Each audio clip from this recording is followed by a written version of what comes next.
I still remember the morning the creek went silent. No birds, no rush of water, just the hollow echo of wind scraping over dry stones.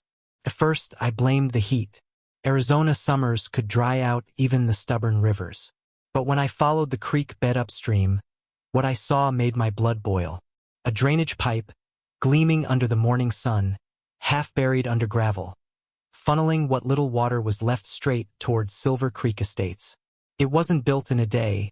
They'd been burying sections of pipe in secret for weeks. The final connection must have been made in the night. The HOA's so-called eco-luxury development. Their lawns were green, their fountains still running, while our valley, my family's valley, was dying. That water wasn't just theirs to take. It was our legacy. My grandfather built the original dam 50 years ago, not to hoard water, but to share it with every family in Sierra Valley. He called it the lifeblood of the land.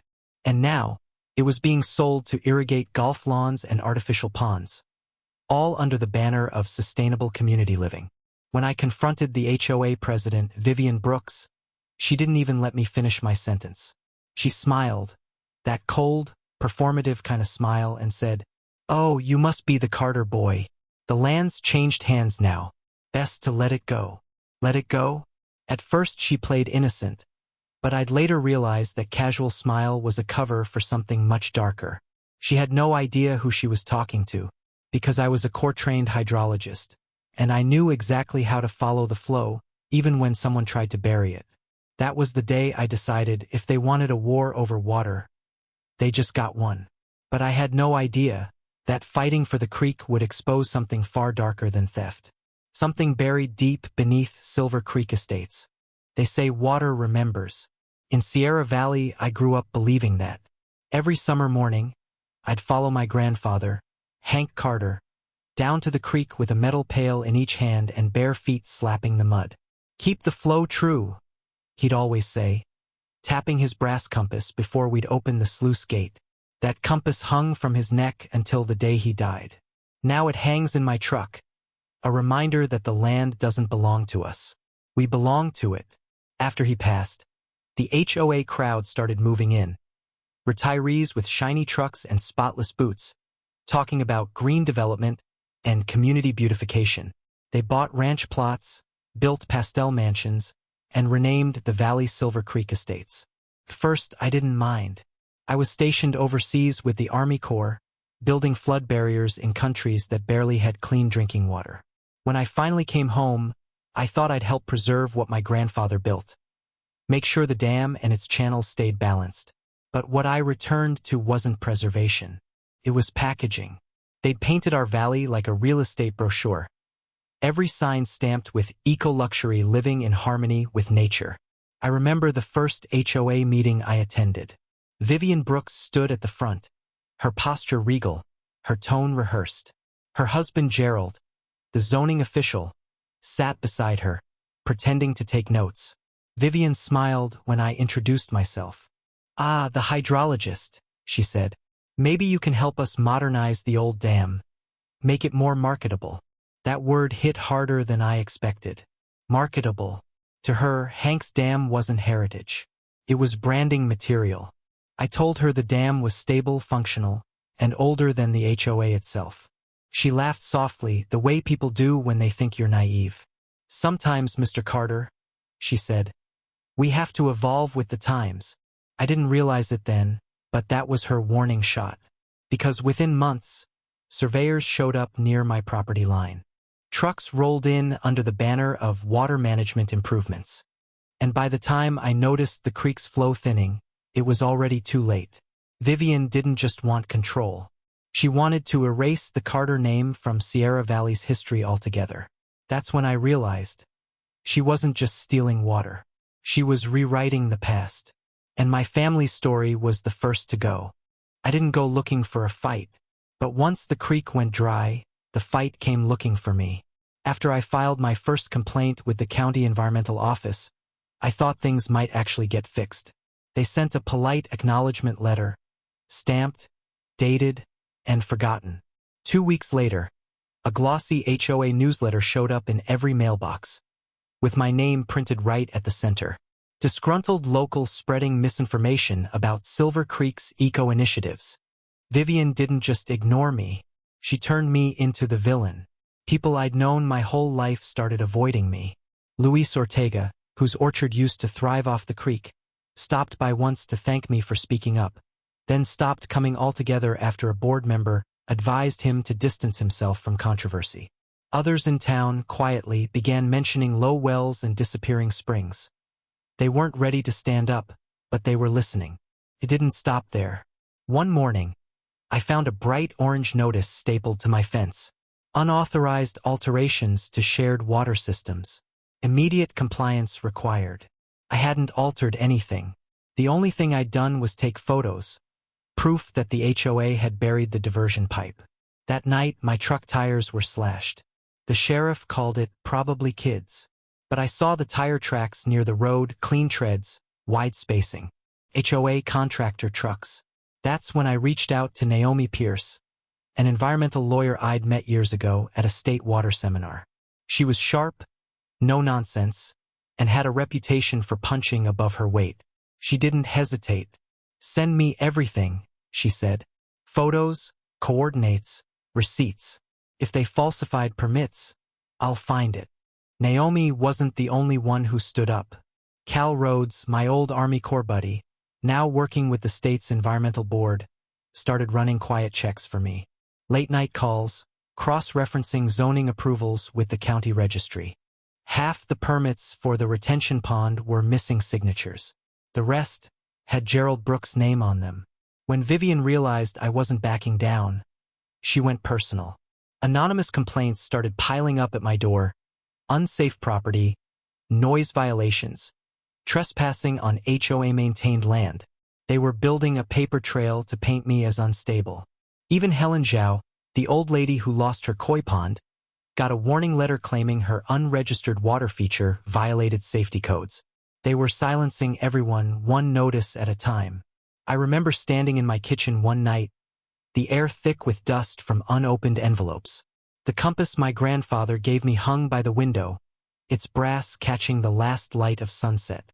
I turned it over in my palm and whispered, "Keep the flow true, huh?"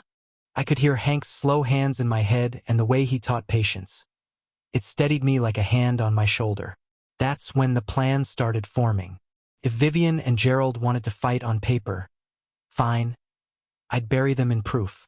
Every pipe, every flow change, every falsified permit, all traced, recorded, and cross-referenced.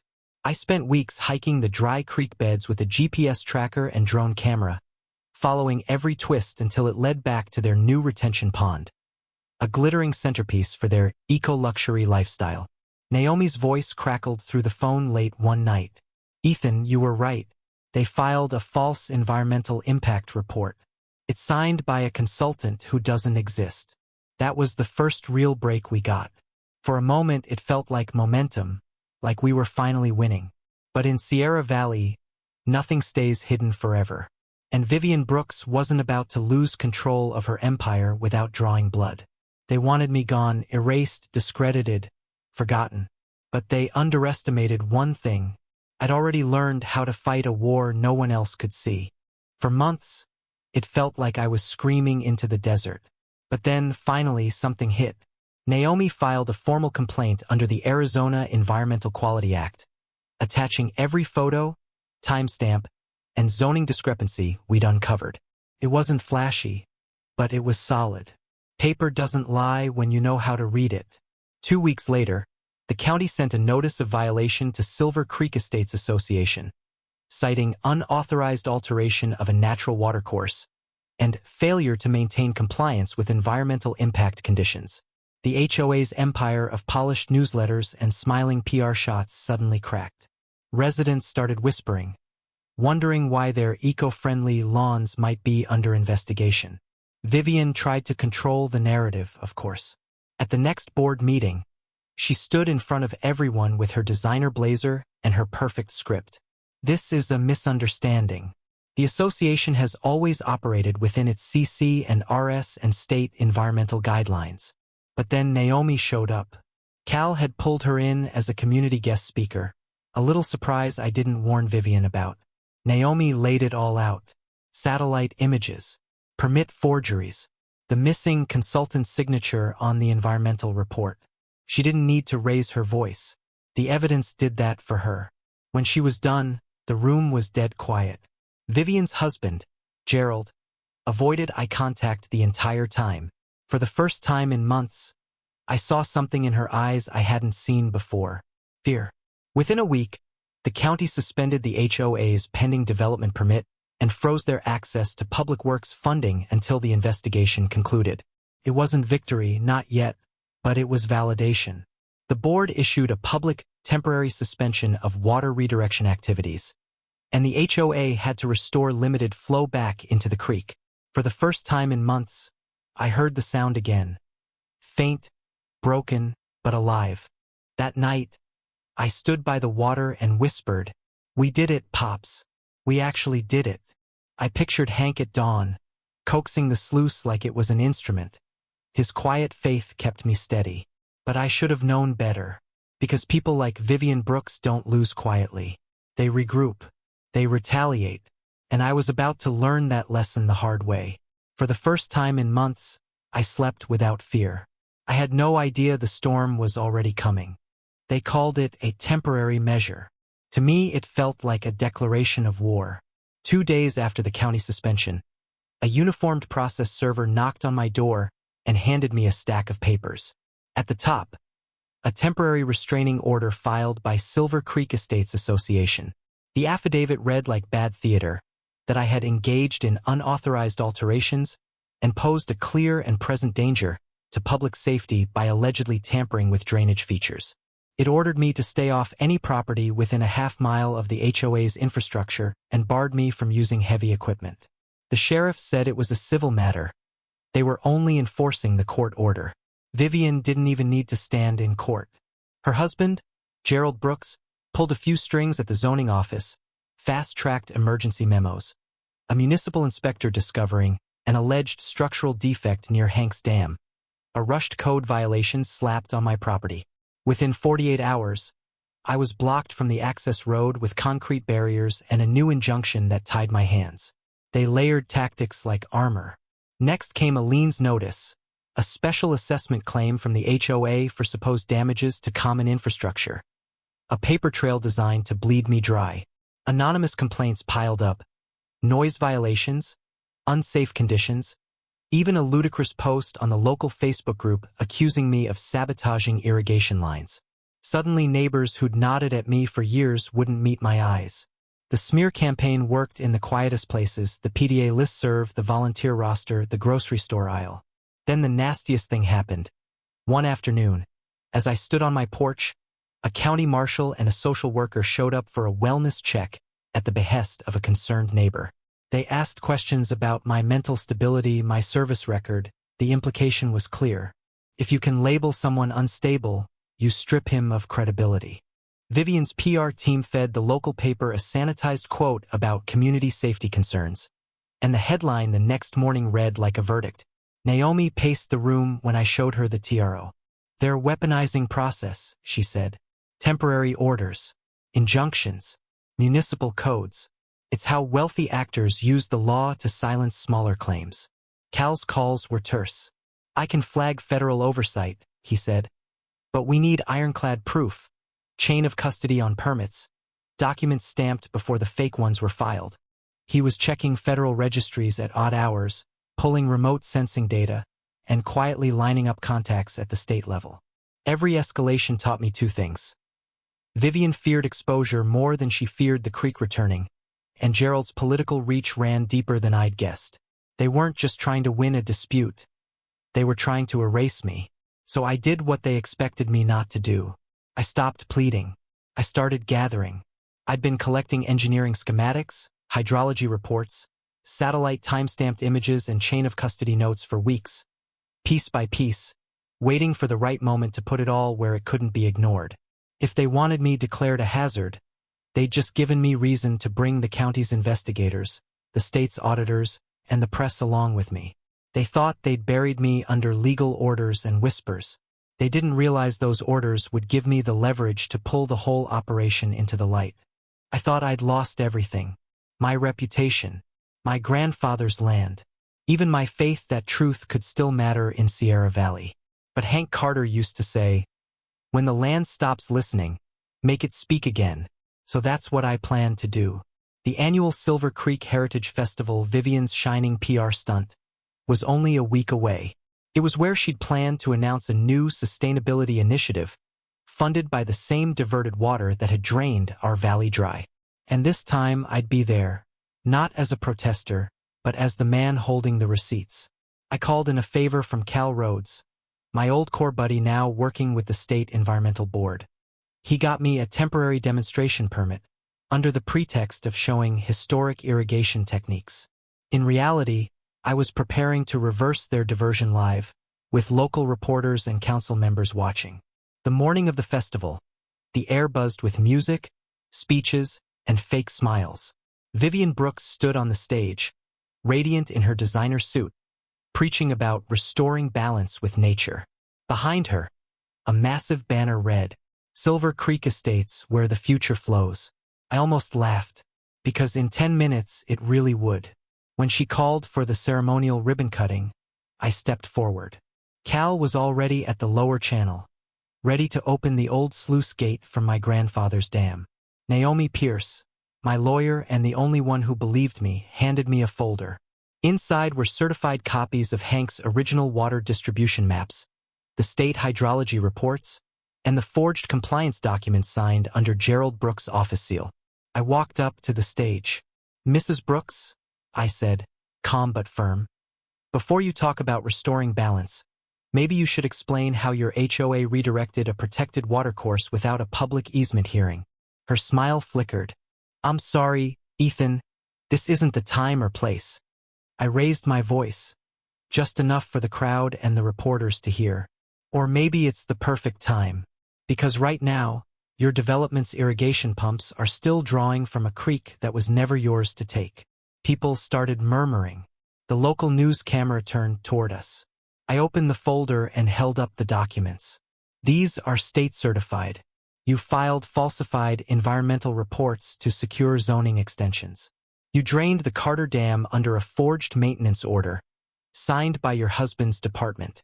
Vivian's color drained. She tried to snatch the papers, but Naomi stepped between us. That's assault, ma'am, she said sharply.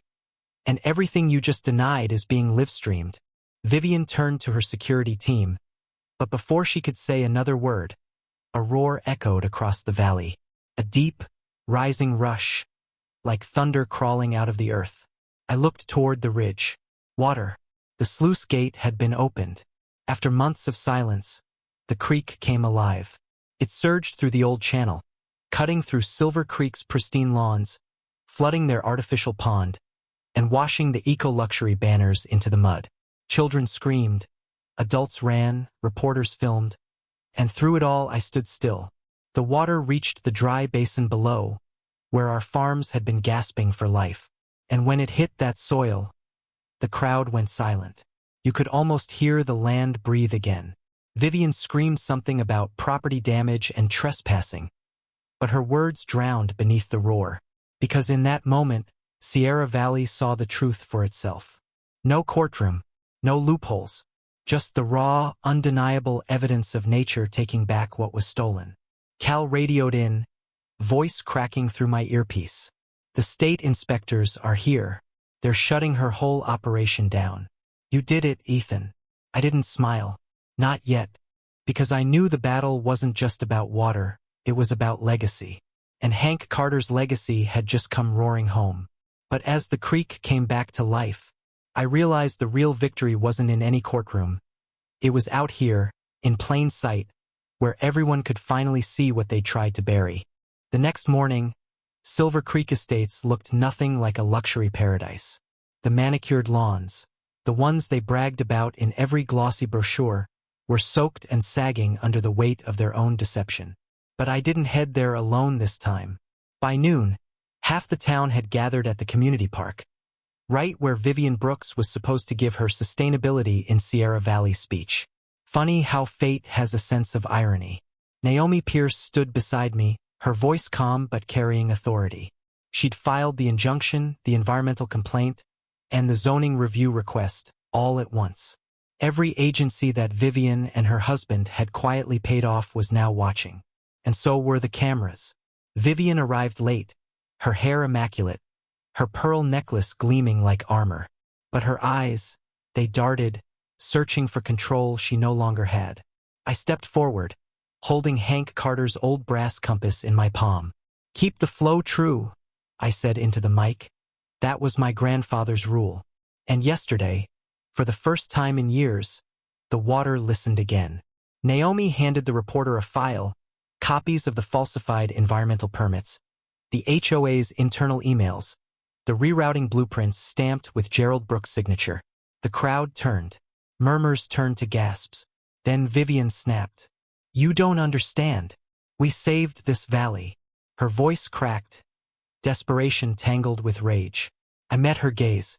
"No, Vivian. You sold it." A hush spread across the park. Even the breeze seemed to pause. The county inspector stepped forward, announcing that the HOA board was under official investigation. Vivian's face fell, that perfect mask shattering in public daylight. I looked toward the creek in the distance, water glinting again, flowing freely. It wasn't just a win, it was a resurrection. And for the first time since Hank died, Sierra Valley could breathe again. But justice doesn't end when the truth comes out. It begins when people finally stop looking away. The creek runs clear again. When I stand by it now, I can almost hear the echoes of what it used to be. Laughter, wind, life. It reminds me that sometimes, to protect what's real, you have to lose what's comfortable. Neighbors stopped talking. Some friendships didn't survive. But the water did. The truth did. Maybe that's enough. So tell me, if your HOA ever tried to bury your voice, would you stay quiet or fight for what's yours?